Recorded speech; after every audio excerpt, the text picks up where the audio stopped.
technology that is built for your every sense. Acer Pure from Acer.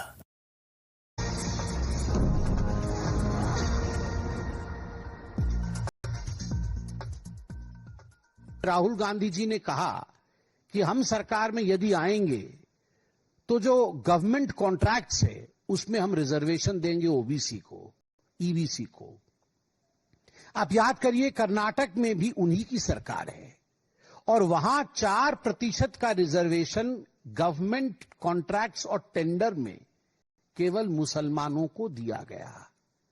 इस पर भी Bharatiya Janata party ने अपना पक्ष रखा था कि यह घोर तुष्टीकरण का मामला है।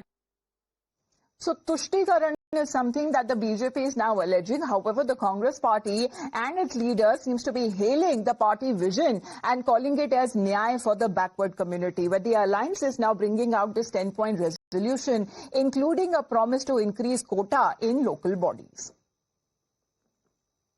राहुल गांधी जी बिल्कुल वही बात कह रहे हैं जो देश के हित में है।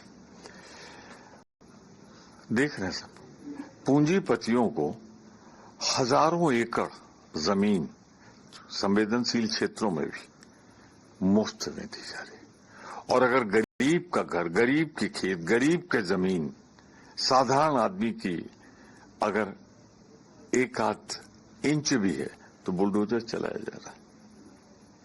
मोदी जी, सारा देश देख रहा है कि आप देश की संपदा को तिजोरी में पहुंचा रहे हैं अपने मित्रों के और गरीब पर बुलडोजर चला रहे हैं।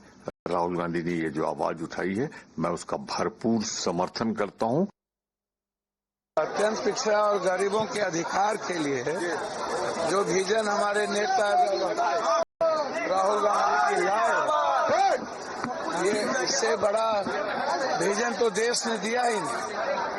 50% ठेके में और उनके साथ एट्रोसिटी वाला जो मामला है अभी तक काहे नहीं दी। सारा ठेकेदारी तो बिहार में 2% के लोग कर रहे हैं। जितना ठेकेदारी हो रही है तो सब एमएलए, एमपी, मुखिया, सरपंच के ठेकेदार लोग कर रहे हैं। ये सबसे बड़ा मुद्दा था।